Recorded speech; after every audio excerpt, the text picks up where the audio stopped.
Thanks for tuning in to the Urban Scope podcast. I'm back with another WNBA topic and just looking over the landscape, especially now that the WNBA are into the playoffs, which there was a phenomenal game last night between the Liberty and the Phoenix Mercury. The game was just amazing, and it just shows you that the WNBA is still competitive and still exciting without some of their key players in contention. There's no Caitlin Clark there. There's no Angel Reese in the playoffs. There's no Sophie Cunningham. Uh, there's a plethora of stars that are no longer in the playoffs or hasn't entered the playoffs, but it's still competitive and they still have a lot of parity in the league, which they don't get enough credit for because they've just been marketing, two or three stars for the most part. But just thinking about the Indiana Fever and how they are still successful without their key players just had me questioning some things. They just advanced to the second round of the playoffs, and they're going to be playing the Las Vegas Aces, which I don't expect them to win that series. I think Asia Wilson is the best player in the league, and I do think she's the MVP, and I think she will be the MVP when it's all said and done. That it should be announced tomorrow on Sunday, um, ahead of their matchup, the Aces and the Fever matchup. But I do think Asia Wilson will be the MVP. But just getting back on track here, I do question are do the Fever even need Caitlin Clark? I know that's a crazy statement to think about, but when you think about their record without Caitlin Clark or the success they have without Caitlin Clark is comparable or even better than when they have Caitlin Clark. Because unfortunately, she's been injury prone. Even back to last year, she missed some games in her first year, and then now in this year, she's missed majority of the year and hasn't played any games in the playoffs because of her hamstring. And she had a groin issue earlier this year, so it's a lot of soft tissue injuries, but nevertheless, they won the Commissioner's Cup without the presence of Caitlin Clark, and they've made it out of the first round of the playoffs this year without Caitlin Clark, advancing to the semifinals. Now, their her rookie year, which most people get a pass for the rookie year, of course, they didn't win the Commissioners. Well, I don't know if they won it, but they only made it to the first round in the playoffs last year with Caitlin Clark, and they were swept, which that happens rookie season. So it was amazing that they made the playoffs with the record that they had initially, but nevertheless, they only made it to the first round. Now, without Caitlin Clark, they've won a Commissioner's Cup this year, and they also made it to the semifinals. Now, if they make it past the semifinals somehow against the Las Vegas Aces, then we'll have to have another discussion because that would just show that without Sophie Cunningham and without Caitlin Clark, these guys have been able to make it to the semifinals. And partially is that because they're not getting enough credit to the other stars on the team. Now, Kelsey Mitchell deserves more credit. Aaliyah Boston deserves more credit. They're not getting that credit. For what reason? I don't know. Seems like obvious reasons, but I'm not going to discuss those. But something doesn't add up.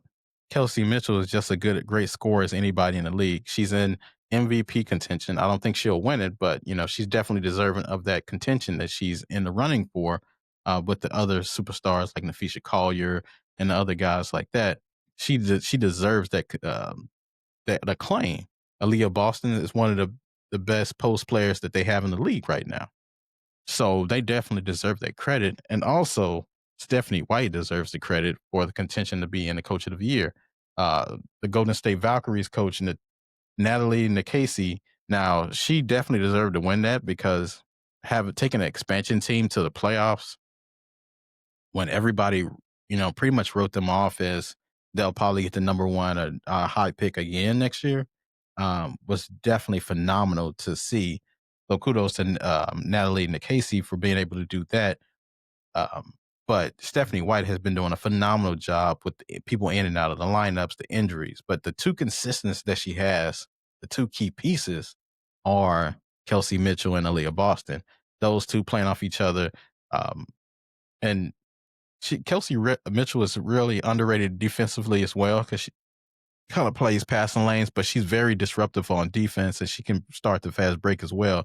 So she's definitely phenomenal in those regards. So they don't get enough credit. But I think that the Fever have been good with or without Caitlin Clark. I think they overrated her just slightly. Because do you think the Aces can win without Aja Wilson? I don't think so. They showed the point discrepancies when she's off the court of like 21 points. So it shows you her value there. It's no way the Aces are winning without her. She's pretty much that team. She put up 38 the other night, while the other two highest scorers had, I think, 12 apiece, and then everybody else was in single digits. So her points, they're not winning without her. Do you think that the Minnesota Lynx can win without Napheesa Collier? I seriously doubt it. They have nice pieces around her, but she's pretty much everything defensively and offensively for that team. We even saw what the Liberty looked without Jonquel Jones. So Caitlin Clark doesn't have an argument for being the most valuable person to her team. So that's why I think it'll be difficult to ever put her in the MVP conversation unless her team goes undefeated or wins like 90% of their games or something like that, because there's so many pieces that shown they're able to win with or without her.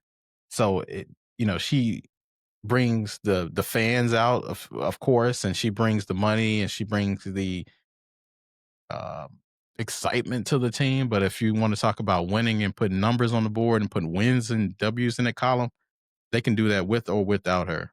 So her value, what is really her value then if you can still win with or without her? Because, take like a Kobe or Jordan or even back in the day, like if you want to take back like Elisa Leslie, what she meant to her team, if you take those players off that team is not making to the playoffs, yet alone making to the second round. But the Fever was able to do that.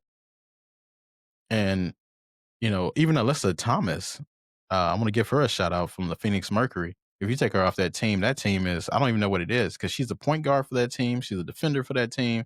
She's a driving force. She's basically like the female version of Russell Westbrook. Um, like her shot is not as good because she's playing with two torn labrums as well. And she's doing all this with two torn labrums and still being able to be productive like this. So if I did have an MVP vote, she would definitely probably be second to Asia because of what she's able to do on the court and the uniqueness of it, playing with two torn labrums. So she can barely raise her arms over her head and she's still getting shots off. She's still making excellent passes. She's still pushing the ball up the court. It's amazing, the strength of that woman. But it doesn't get talked about enough. But I think the availability is an issue with Caitlin Clark that will have to be fixed, especially if you're supposed to be the face of the league, face of the franchise for the Indiana Fever. They're going to have to address that. And hopefully she's not injury prone going forward in her career. And this is just a short lapse. But it's definitely sad to see because this Fever team is still legit without her. And it makes no sense how they can be. But then, the coaching of Stephanie White and the great play of Aaliyah Boston and Kelsey Mitchell shows that you still can have the next woman up mentality. But the Fever just beat the Atlanta Dream, who was on a hot streak, which is even another amazing feat without Caitlin Clark, to advance to the semifinals against the Aces. And I'll definitely be covering that when it comes up. But until next time, I'll see you next time.